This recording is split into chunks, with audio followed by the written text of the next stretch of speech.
What is up, man? আসুক সামনে দিয়ে গিয়ে আগে ঢাকা ভার্সিটি ঢাকা না sorry Dhaka bank Dhaka bank sorry correction করতে হবে। তো ভাই টাকাগুলো আরেকবার গুনে নিচ্ছে যে অ্যাকচুয়ালি সব টাকা ঠিক আছে কিনা। এক রাস্তা একটু ভুলের কারণে 10 মিনিট হাঁটা লাগতেছে, এই হচ্ছে অবস্থা। আসসালামু আলাইকুম সবাইকে। এই যে সামনে যে ছেলেটিকে দেখতেছেন এটা হচ্ছে আমার বড় ভাই, তারও কিন্তু পেজ আছে পারভেজ এবং সুমাইয়া, পারভেজ অ্যান্ড সুমাইয়া নামে। তো যাই হোক, আমি এবং আমার বড় ভাই আজকে বনানীতে যাব। বনানীতে আমাদের কাজ আছে, আমার ভার্সিটিতে টিউশন ফি পেমেন্ট করতে হবে অ্যাব্রোড। সো সেই উদ্দেশ্যে আমি এবং আমার বড় ভাই খুব সকালে রেডিমেডি হয়ে এই যে দেখতেছেন তো খুব পাসপুস নিয়ে যাচ্ছি। সো সবাই আমাদের জন্য দোয়া করবেন, যেতে যেতে কথা হবে ইনশাল্লাহ। এই তো আমরা মোটামুটি সকাল 10টার দিকে রওনা দিচ্ছি, 10টার আগে মেবি 9:30টার দিকে রওনা দিলাম আর কি।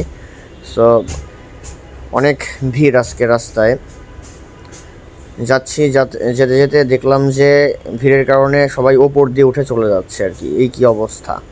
তো যাই হোক, আমরা অবশেষে চলে আসলাম। এইদিকে হচ্ছে আমি একটু চুল ঠিক করতেছি, এই যে সামনের থেকে পারভেজে ভিডিও করতেছে। Hey, what is up, man? আসুক সামনে দিয়ে গিয়ে আগে ঢাকা ভার্সিটি ঢাকা না sorry Dhaka bank Dhaka bank sorry correction করতে হবে। আমার হেলমেটটা নিয়ে আসো। ওটা নিয়ে আসবো। হারা যাবে না তো 100%। ভাই বললো যে হেলমেটটা তাড়াতাড়ি করে নিয়ে আসতে, না হয় হারা যাবে। আসলে এর আগে আমরা হেলমেট হারাইছি, তো তাই এক্সপিরিয়েন্স আছে, তাই তাড়াতাড়ি করে হেলমেটটা নিয়ে এই তো ঢাকা ব্যাংকের দিকে রওনা দিলাম। চলে আসছি ঢাকা ব্যাংকে। প্রাইম ব্যাংক থেকে আসলে ঢাকা ব্যাংকের ডিস্টেন্স প্রায় 1 কিলোমিটারের মতো হবে। তো যাই হোক, এখানে এসে চেকটা নিয়ে, আর চেকের সাথে লাগবে একটি হচ্ছে পাসপোর্ট অথবা এনআইডি হলেই হচ্ছে। এটা দিয়ে আমাকে টাকা তুলতে হবে। 1 লক্ষ টাকার উপরে তুললে পরে এই ডকুমেন্টটা দিতে হয় আর অ্যাকচুয়ালি। সো এইখানে টাকা তোলার কাজ প্রায় শেষ। এই তো টাকাটা তোলা হয়ে গেছে। এখন টাকাটা নিয়ে আমরা প্রাইম ব্যাংকের দিকে রওনা দিব, কারণ আমাদের কাজ অ্যাকচুয়ালি প্রাইম ব্যাংকে, সেখানে গিয়ে টিউশন ফি দিতে হবে।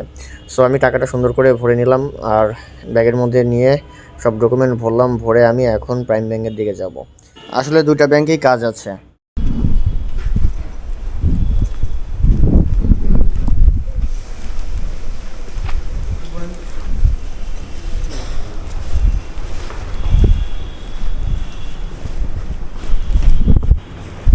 ভিডিও করে ফেলেছি পুরাটাই। কোন দিক দিয়ে? এই দিক দিয়ে সব কেটে ঢাকা ব্যাংকের কাজ সেরে আমার কিছু ফটো বের করা লাগবে, অ্যাকচুয়ালি প্রাইম ব্যাংকে দিতে হবে। তো এখানে আসলাম, কাজ শেষ করে টাকাটা দিয়েই তো যাব আমরা। তো দেখতে দেখতে আমরা চলে আসলাম, কাজ শেষ হয়ে গেছে, প্রাইম ব্যাংকের দিকে চলে আসলাম। তো আসলে এইভাবে ফটো বা ভিডিও তোলা নিষেধ, তাই খুব মানে সেন্সিটিভলি খুব লুকায় আর কি আমরা ভিডিও করতেছি, যাতে ওরা টের না পায়। তো আমরা উপরের দিকে যাচ্ছি স্টুডেন্ট ফাইল ওপেন করতে। ওইখানে অ্যাকচুয়ালি সময় লাগবে, এটা দোতলায়। তো ওইখানে গিয়ে দেখি এখন কতক্ষণ সময় লাগে। তো দেখতে দেখতে এখানে চলে আসলাম। এখানে এসে দেখি তো লম্বা সিরিয়াল, আরও 2-3 জন বসে আছে।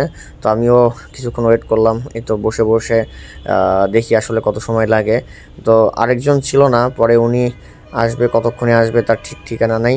তো বসে আছি, এর মধ্যে দেখি সব কাজ নিয়ে ব্যস্ত। পরে দেখি ওই ভাই আসলো, ভাইয়ের সাথে কথা বললাম আমার ফাইল বিষয়ে, সব কিছু সাবমিট করলাম, যত ডকুমেন্ট ছিল সব সাবমিট করলাম, ফোন থেকেও কিছু দিলাম। দেওয়ার পরে এখন ভাই বলল আমাদের কাজ অলমোস্ট ডান।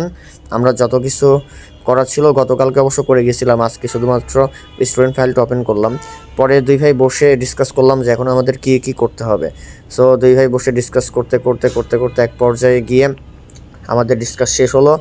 দেন এখন আমাদের উদ্দেশ্য হচ্ছে নিচে যাওয়া, মানে নিচে গিয়ে এই টাকাগুলো হচ্ছে ইয়াতে দিতে হবে, কাউন্টারে দিতে হবে।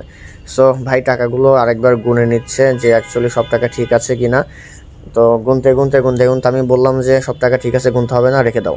তো ভাই সব রেখে দিল। পরে আমি কাউন্টার থেকে যখন ডাক আসলো আমি কাউন্টারে চলে গেলাম টাকাটা দিতে।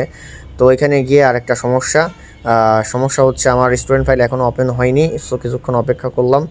পরে ওনারাই বললো ডিপোজিট করে দেই। আমি বললাম আচ্ছা ঠিক আছে, ডিপোজিটটা করে দেন। ডিপোজিট করা শেষে আমি এবং আমার বড় ভাই একটু বাইরে গেছিলাম ঘুরতে, পরে দেখেন কি হয়। এক রাস্তা একটু ভুলের কারণে 10 মিনিট হাঁটা লাগতেছে, এই হচ্ছে অবস্থা।